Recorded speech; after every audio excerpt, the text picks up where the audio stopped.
ከሆሊውድ ፊልም የላቁና እውነተኛ የሆኑ የስለላ ተግባራት ወይንም በስለላ ተግባር ላይ የተፈጸሙ ግድያዎች እንዳሉ ታውቃላችሁ? ይህንን የፈጸሙ ሴቶች ሲሆኑስ ምን ያክል አስገራሚ ሊሆን እንደሚችል ገምታችሁ ታውቃላችሁ? ዛሬ ይህንን ታሪክ እነግራችኋለሁ።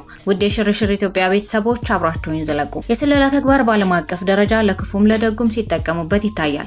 ነገር ግን ስለላ የሀገርን ደህንነት ለመጠበቅ፣ አሸባሪዎችን ለማጥፋት፣ የደህንነት መረጃዎችን ለመመዝበር፣ ጦርነትን ለማሸነፍ እያለ ብዙ ጥሩ ናቸው የሚባሉ ተግባራት ይከናወኑበታል። ያው በተቃራኒው ክፋት ተደርጎ ይወሰዳል። በዓለም ላይ በስለላ ችሎታ፣ በስልጠና ጥራትና በተወሳሰቡ ኦፕሬሽኖች ስኬታማነት ረገድ በጣም ጎበዝ ወይንም ጠንካራ የስለላ ተቋማት አሏቸው ተብለው የሚጠቀሱ ሀገራት መካከል እስራኤል የመጀመሪያዋ ናት። የስለላ ስራ ሚስጥራዊ በመሆኑ ይሄኛው ይበልጣል ብሎ በቁጥር ማስቀመጥ ባይቻልም በታሪክና አሁን ባላቸው ተጽዕኖ ፈጣሪነት ግንባር ቀደሞቹ የሚከተሉት ናቸው። የመጀመሪያው እስራኤል ናት። ተቋሟ ደግሞ ሞሳድ ነው። የእስራኤሉ ሞሳድ በዓለም ላይ ካሉ የስለላ ድርጅቶች ሁሉ እጅግ አስፈሪና ውጤታማ ከሚባሉት አንዱ ነው። የሞሳድን ታሪክ ለራሱ በሌላ ቪዲዮ ጠብቁኝ። በጣም አስቸጋሪ በሆኑ ቦታዎች ገብቶ መረጃዎችን ማውጣት፣ የታለመ ግድያ መፈጸምና በቴክኖሎጂ የታገዘ ስለላ ስራን በብቃት ይወጣል። ሀገሪቷ በጠላቶች የተከበበች በመሆኗ የዜጎቿ የስለላና የመከላከያ ዝግጁነት እንዲሁም መረጃ የማሰባሰብ ብቃት በጣም ከፍተኛ ነው። ሌላኛው የአሜሪካው CIA ነው። NSA የሚባል ድርጅትም አላት። አሜሪካ በዓለም ላይ ትልቁን የበጀትና የቴክኖሎጂ አቅም ያሰማራችባቸው ሁለቱ ተቋማት ናቸው። CIA በዓለም ዙሪያ ሰፊ የስለላ መረብና ሰዎችን በመመልመል የታወቀ ሲሆን NSA ደግሞ በሳይበር ስለላ፣ በስልክና ኢንተርኔት ጠለፋ የዓለም ቁንጮ ነው። ሌላኛዋ ሩሲያ ናት። ሩሲያ SVR እና FSB የተባሉ ድርጅቶች አሏት። ከቀዝቃዛው ጦርነት KGB ጀምሮ ሩሲያውያን በስለላ ጥበባቸው ስማቸው የናኘ ነው። ሳይኮሎጂካል ኦፕሬሽኖች ማለትም የሰዎችን አእምሮ መቆጣጠርና ማደናገር፣ የሐሰት መረጃዎችን ማሰራጨትና የሳይበር ጥቃቶችን መፈጸም ላይ ችሎታቸው የላቀ ነው።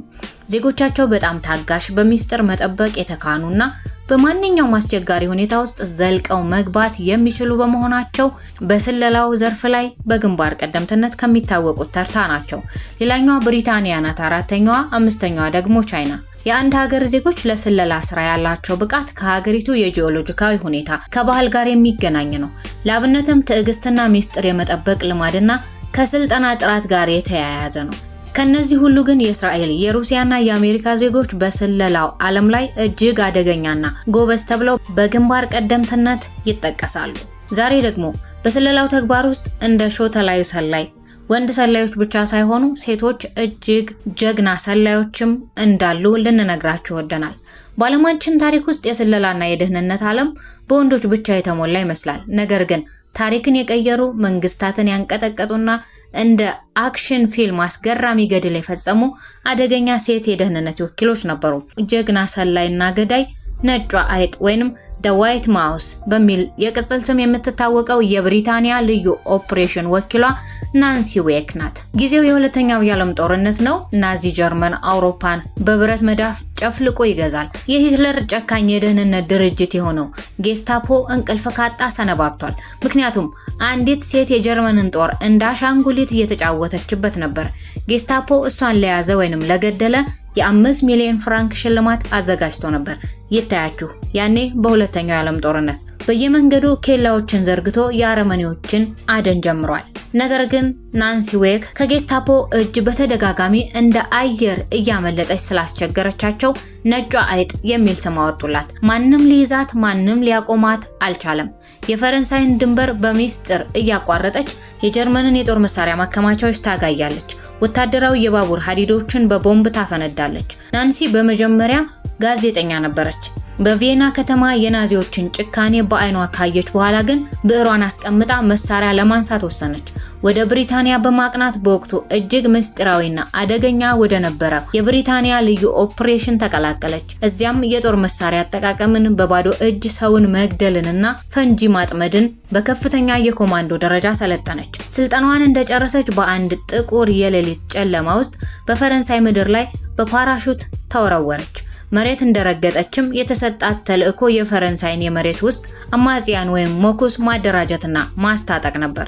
ሴት ናት ብለው የናቋትን ፈረንሳያውያን አማጽያን በጥይት ተኩስ ትክክለኛነቷና በማይበገረው ወኔዋ አሳምና የ7000 ታጣቂዎች አዛዥ ሆነች። አንዴ የናንሲ የሬዲዮ ኦፕሬተር በጀርመኖች ይገደላል። የሚስጥር ኮዳቸውም ይጠፋል። ያለ ኮድ ከብሪታንያ የጦር መሳሪያ እርዳታ ማግኘት አይቻልም። በዚህ ጊዜ ናንሲ ያደረገችው ነገር የዓለም ወታደራዊ ታሪክን ያስደመመ ነበር። ብስክሌት ተፈናጣ በጀርመን ወታደሮች በተሞላውና በከፍተኛ ጥበቃ በሚደረግለት ቀጠና 500 ኪሎ ሜትሮችን ለማቋረጥ ተነሳች። ይህ ጉዞ 72 ሰዓታት የፈጀ ያለ እንቅልፍና ያለ እረፍት የተደረገ የሞት ሽረት ሩጫ ነበር። በየኬላው ላይ የጀርመን ወታደሮች ሲያስቆሟት የፈረንሳይ ገበሬ መስላ እያታለለቻቸው ታልፍ ነበር።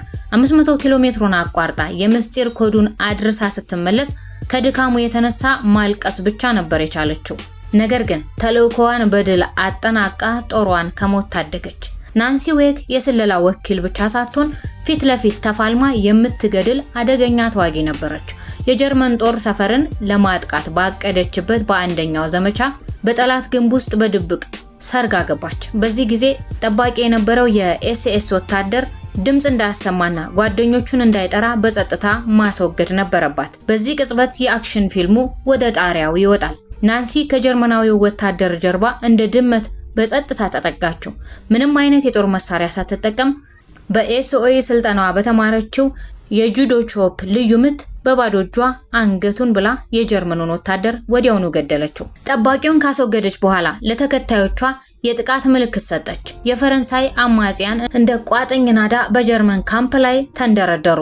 ናንሲ በሁለት እጇ የጦር መሳሪያ ይዛ የጥይት በረዶ እያዘነበች ካምፑን በቦምብ አመድ አደረገችው። በዚያች ሌሊት ጌትስፖዎች ነጯ አይጥ ምን ያክል አስፈሪና ገዳይ እንደሆነች በተግባር አዩ። የደህንነት ስራ ርህራሄን አያውቅም።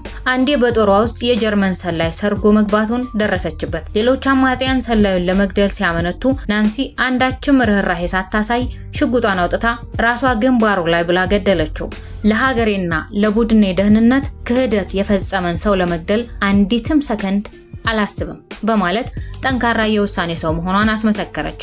ሌላው አስደናቂ ገድሏ የጌትስፖን እስር ቤት የሰበረችበት ኦፕሬሽን ነው። የጀርመን ወታደሮች በርካታ የፈረንሳይ አማጽያንን ይዘው ሊረሽኗቸው ሲዘጋጁ ናንሲና ቡድኗ በከባድ መሳሪያ ታግዘው እስር ቤቱን ደመሰሱት። በሞት አፋፍ ላይ የነበሩትን አጋሮቿን ነፃ በማውጣት የጀርመንን ጦር በቁጭት አሳረረችው። ጦርነት ሲጠናቀቅ የናንሲ ዌክ ስም በመላው አውሮፓ ገነነ። ፈረንሳዮች ከፍተኛ የጀግንነት ሜዳሊያ ሲያሸልሟት፣ አሜሪካና ብሪታንያ ከፍተኛ ወታደራዊ ክብራቸውን ሰጧት። እሷ ግን ያደረገችው ሁሉ ለክብር ሳይሆን የናዚን ግፍ መቋቋም ስላልቻለች ብቻ እንደነበር ተናገረች። ምንም እንኳን በጦርነቱ በርካታ ጀርመናውያንን ብትገድልምና በድል ብትወጣም ናንሲ ትልቅ የልብ ስብራት አስተናግዳለች። ጀርመኖች እሷን ለማግኘት ሲያቅታቸው የምታቅፈውን ባሏን አስረው እያሰቃዩ ገደሉት። ይህ መሪር ሐዘን በውስጧ የበቀል እሳቱን ይበልጥ አቀጣጥሎት ነበር። ከጦርነቱ በኋላ ናንሲ ወደ ተራው የህዝብ ህይወት ተመለሰች። ነገር ግን ያቺ ታላቅ ጀግናና አስፈሪ ገዳይ ባረጀች ጊዜ የተሰጧትን ሜዳሊያዎች በመሸጥ እርጅናዋን በሆቴል ውስጥ አሳለፈች። ሰዎች ስለ ሽልማቷ ሲጠይቋትም እኔ ሜዳሊያ አልበላም፣ ዋናው ዓላማዬ የጌትስፖ ውሾችን መግደል ነበር፣ እሱን ደግሞ በሚገባ አድርጌዋለሁ በማለት ተናገረች። በ98 ዓመቷ ከዚህ ዓለም በክብር የተለየችው ናንሲ ዌክ በዓለማችን እጅግ አደገኛ ከነበሩ የሴት የደህንነት ወኪሎች ታሪክ ውስጥ በደረጃ የምትቀመጥ ነች። የባዶ እጅ ግድያዋ፣ የብስክሌት ላይ ጀግንነቷና የጦር ሜዳ ውሏ ልክ እንደ ሆሊውድ ፊልም ሲዘከር ይኖራል። ውድ የሽርሽር ኢትዮጵያ ቤተሰቦች ታሪኩን ከወደዳችሁት ለወዳጆቻችሁ ሼር እያደረጋችሁ አጋሩ። እንዲህ አይነት ሌሎች ታሪኮች እንዲደርሷችሁ ሰብስክራይብ ማድረግ እንዳትረሱ። ቢስተካከል የምትሉትን ሐሳብ ኮሜንት ላይ ማስቀመጣችሁም እንዳይዘነጋ። በሌላ መሰናዶ እስከምንገናኝ ድረስ ቸር ሰንብቱ።